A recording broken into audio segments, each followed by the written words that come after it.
गीता जी अध्याय 10 श्लोक संख्या 29, 30, 29, 30।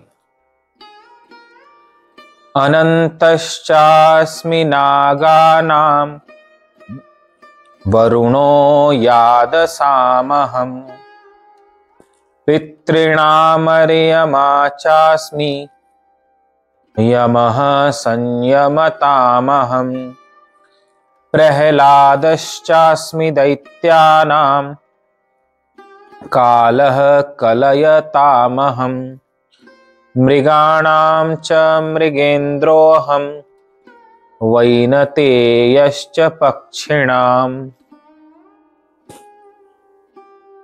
मैं नागों में शेषनाग और जलचरों का अधिपति वरुण देवता हूं और पितरों में अर्यमा नामक पितर तथा शासन करने वालों में यमराज मैं हूं।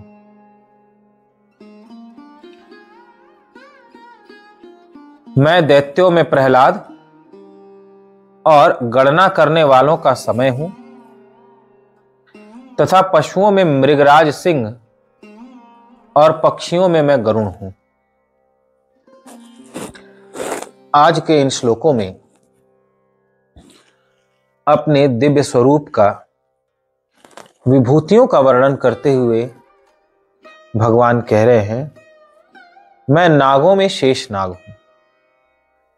कल के श्लोक में कहा, सर्पों में मैं वासुकी सर्प हूं। जब समुद्र मंथन हुआ था तो वासुकी नाग को रस्सी बनाया गया था, वासुकी सर्प को रस्सी बनाया गया था। मैं नागों में शेष नाग हूं।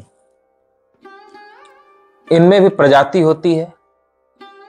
सांप में सर्प अलग होते हैं, नाग अलग होते हैं। तो सर्पों में वासुकी सर्प हैं और नागों में शेष नाग, जिन्हें अनंत भी कहा जाता है। शेष नाग के फण पर पृथ्वी है। शेष नाग ने पृथ्वी को धारण कर रखा है।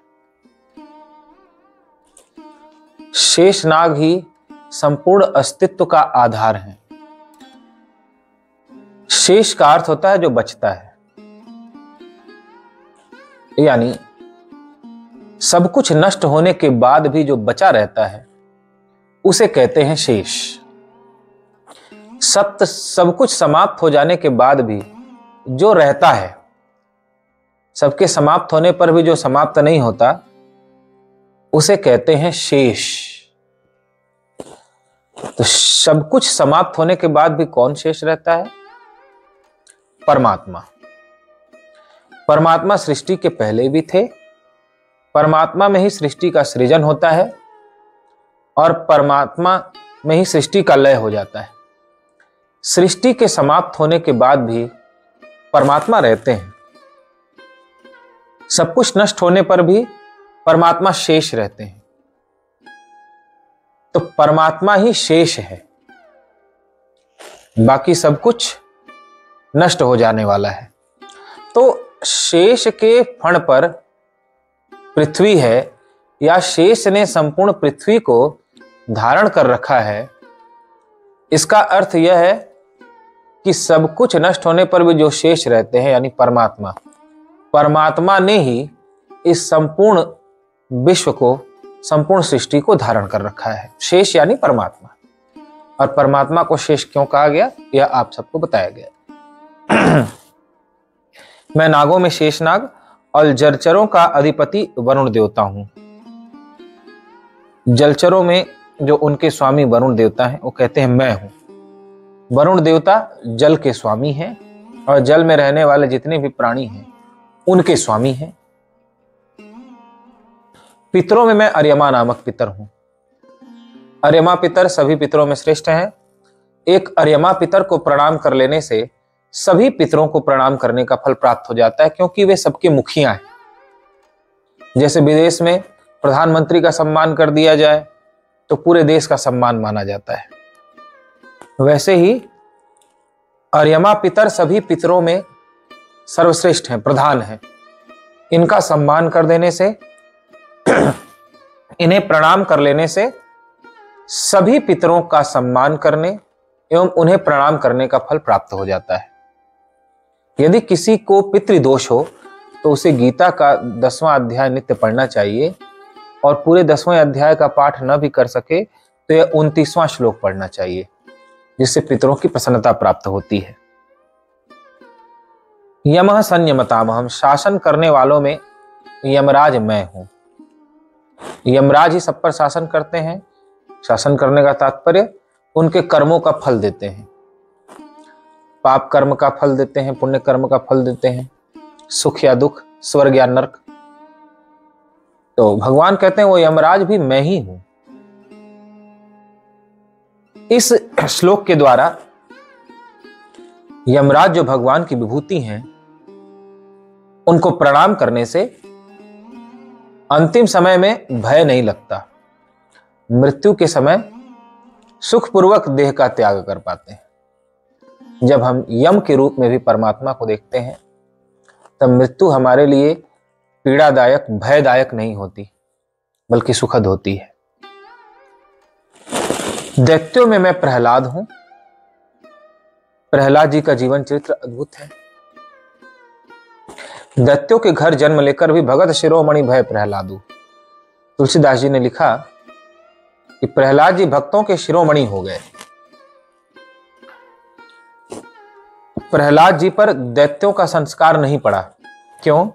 क्योंकि जब हिरण्यकश्यप तपस्या के लिए वन में गया हुआ था, कयाधु गर्भवती थी, तो नारद जी आकर के नित्य उन्हें भगवान की कथा सुनाते थे। नारायण नारायण नाम का संकीर्तन गाकर उन्हें संकीर्तन की महिमा बताते थे। गर्भवती थी कयाधु, तो बालक पर भी इसका प्रभाव पड़ा, जिससे भगवत भक्त का जन्म हुआ। राक्षस के घर भी भगवत भक्त ने जन्म लिया। दैत्यों में मैं प्रहलाद हूं। भगवान ने बड़े सम्मान के साथ उन्हें गीता जी में स्थान दिया और कहा कि प्रहलाद मेरी विभूति है, प्रहलाद मैं हूं। गणना करने वालों का समय मैं हूं। भगवान कहते हैं मैं समय हूं। जो समय का सदुपयोग करता है उसे शांति मिलती है, और जो समय का दुरुपयोग करता है वह सदा अशांत और दुखी रहता है। समय भगवान है, काल मैं हूं, यानी समय मैं हूं, ऐसा भगवान कह रहे हैं। समय की हत्या करने वाला परमात्मा की हत्या करने वाला है। समय का हत्यारा ब्रह्म हत्यारा है। समय का सम्मान करना चाहिए। समय नहीं बीतता, आप बीतते चले जाते हो, और जब हर क्षण का आप सदुपयोग करते हो तो परमात्मा को प्राप्त कर पाते हो, जीवन में सुख शांति प्राप्त कर पाते। जो अपने समय को नष्ट करता है वह इस लोक में ही शांति नहीं पाता, तो परलोक में उसे कहां शांति मिल जाएगी। लेकिन जो अपने समय का सत्कर्म में, सेवा में सदुपयोग करता है, उसका यह लोक भी सुखी होता है। और यदि उस समय का सदुपयोग भगवत सेवा, सत्संग में करता है, परमार्थ में करता है, तो उसका परलोक भी सुखी होता है। तो समय परमात्मा है, ऐसा जानकर समय का सदुपयोग करना चाहिए, समय को नष्ट नहीं करना चाहिए। पशुओं में मृगराज सिंह,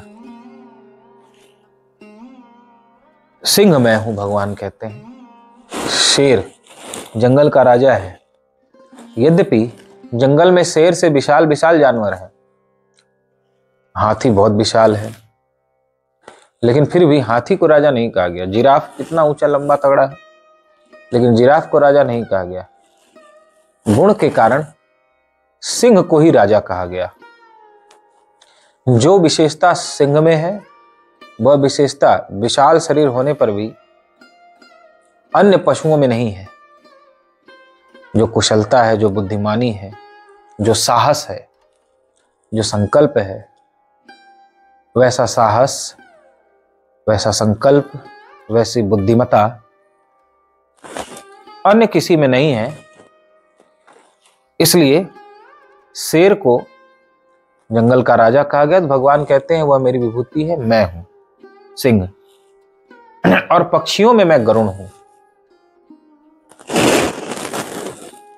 गरुण जी जो भगवान के वाहन कहे जाते हैं, जो विनता के पुत्र हैं, वे भगवान की दिव्य विभूति हैं। भगवान कहते हैं मैं गरुण हूं। इस प्रकार भगवान अपनी दिव्य विभूतियों को बताते जा रहे हैं। तो शेषनाग को विभूति बताया, वरुण देवता को विभूति बताया, अर्यमा पितर को विभूति बताया, यमराज को विभूति बताया, प्रहलाद जी को विभूति बताया, समय को विभूति बताया, सिंह को विभूति बताया और गरुण जी को विभूति बताया। नित्य दशम अध्याय के माध्यम से भगवान की इन विभूतियों को प्रणाम करने पर या 10वें अध्याय का भावपूर्वक पाठ करने पर इनमें जो सद्गुण है या इन विभूतियों की शक्तियों की जो विशेषता है वो धीरे धीरे धीरे धीरे धीरे धीरे हमें वर्ण करती है। इस 10वें अध्याय की बड़ी महिमा है। जो कमजोर संकल्प का हो, जिसको ऐसा लगता हो कि मैं ये कार्य कर ही नहीं सकता, मेरे से नहीं होगा, 10वें अध्याय का पाठ करने से उसे संकल्प शक्ति प्राप्त होती है। कोई पितृबाधा हो, कोई देवता कुपित हो, ग्रह नक्षत्र प्रतिकूल हो, तो 10वें अध्याय का पाठ करने से यह सब अनुकूल हो जाते हैं। गीता जी के 10वें अध्याय का पाठ करने से समस्त शक्तियां उसके अनुकूल हो जाती हैं, उसे आशीर्वाद प्रदान करती हैं। बोलिए गीता माता की जय।